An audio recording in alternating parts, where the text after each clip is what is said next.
Hi,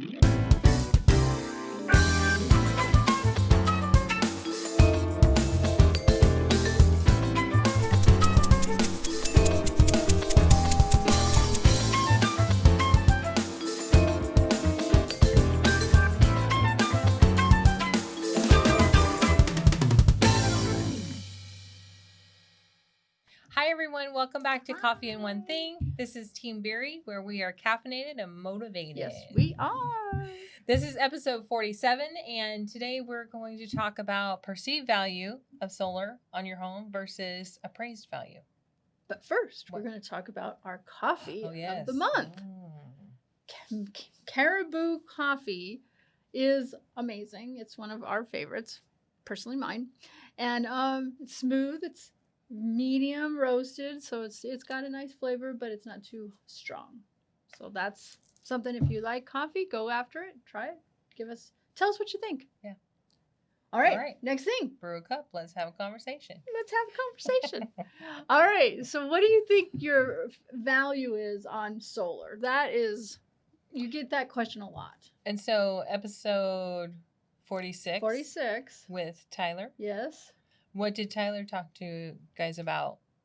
He gave us a real broad general idea. He said, if you own the solar, then obviously there is definitely a value to that. Mm-hmm. But if you are leasing it, there's still a little bit of a value or a perceived value because you're saving some money in the back end, right? Right. So there's a bunch of pieces there that we need to dig in. Probably the biggest piece then, right, would be owned. So if you own the system on your house, then it becomes an asset. Correct. Like if you had a water softener or a hot your air conditioner or. I thought you were say hot air balloon. You want a hot air balloon just in case. Like, oh wow! I never. Big yard. I heard of a casita. It's for those guests you don't like. You're up there.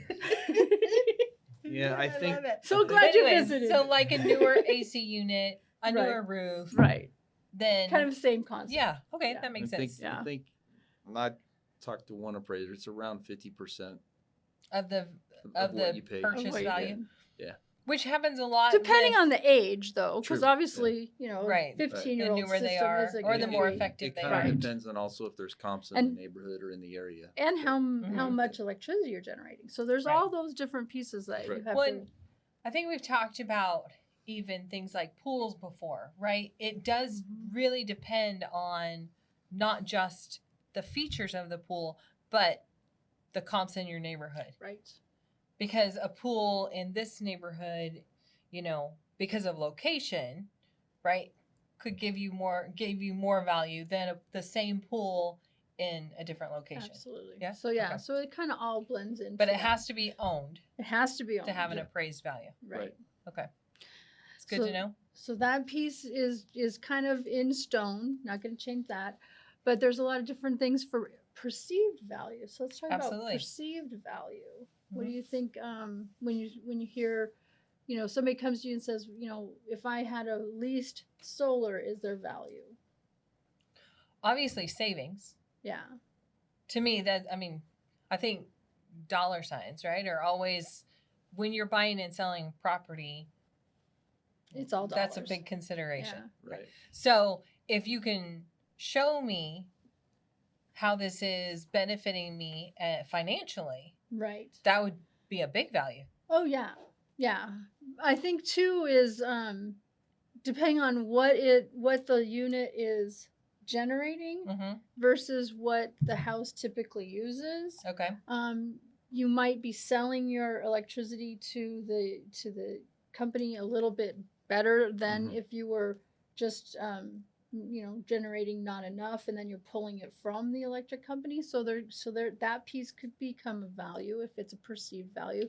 So when thinking about adding solar to your house, then it's really important to talk to somebody who knows what they're doing to help you evaluate what your needs are. Right. And Tyler gave us some great information about how he sits there and devises to make sure that whatever the unit is that's on your house covers you all the way through the what did he call it, the peak hours Yes. zone, which is up to 8 o'clock at night. Right. So if you have a solar system and it's not covering you through 8 o'clock at night, then there definitely isn't even a perceived value on that system. So those are all pieces that you'd want to kind of investigate, research, and see what you're actually getting. What makes sense. Yeah. Asking all the questions. Right. And the tax incentives are kind of a big thing too. That helps with value. Yes, that helps with what your cost is, but you don't get a tax benefit if you're leasing. Oh. So that's. Oh, really? Yeah, the company actually gets the tax benefit. So it's good to know all of those little bits and pieces. I wonder if companies give incentives for that. So if the company's getting a tax benefit or an incentive, they give you a little bit of a discount, is what he said, but it's not it's not like insane. Yeah. Interesting. Yeah. But nobody would typically come to your door and say, "Hey, I want to put a solar system on," and I'm not going to be And I'm not going to give you. I'm not telling you that I'm making more money than you are. You know, Right. Yeah. I mean, like so you have to know that you can trust the person that's doing this for you.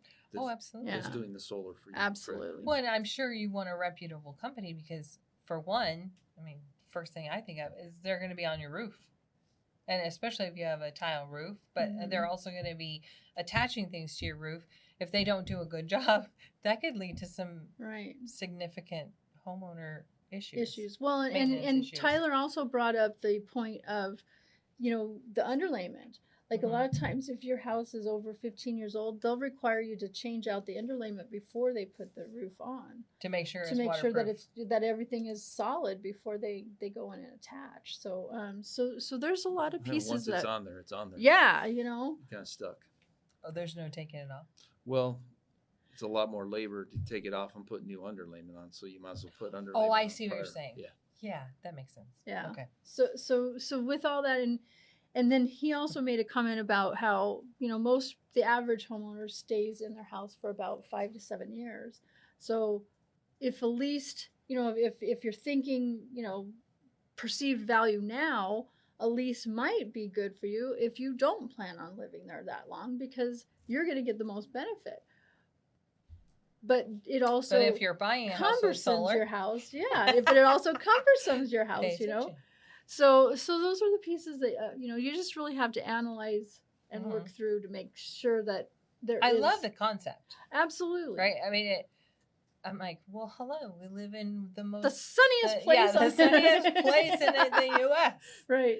And so harnessing the power of that makes great sense. Right. But obviously, I'm not an engineer, so I don't know how it all works out. Well, and also like the other piece too is he was talking about if you have electric cars, a lot of people are kind of becoming electric driven cars, and if you have solar on your house, obviously it costs you a lot less to charge your car. Right. That's really interesting. So that there's another piece that if you're thinking about getting an electric car, that could be like, I wonder how much it costs to charge an electric car. Right. See, these are all the things that And then if it would cost more if you charged it during time of use. Time of use is of course a difference. So you have to wait. You have to wait until Lisa after 8 o'clock.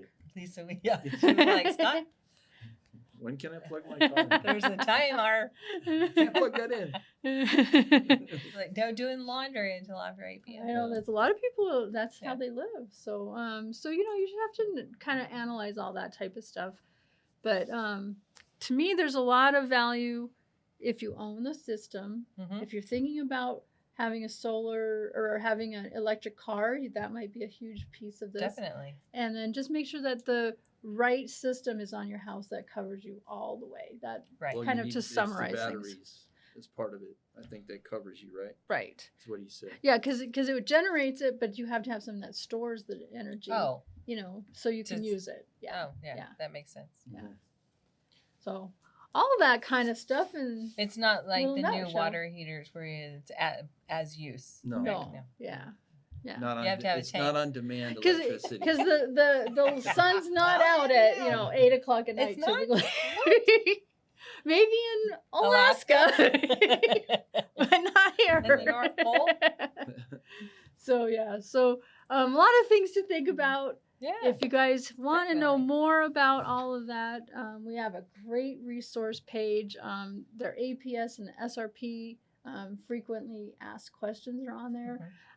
That's a great way to start. And we're going to be talking more about APS versus SRP here in Arizona next week. Next episode. So that's always good too. And so teambeery.com.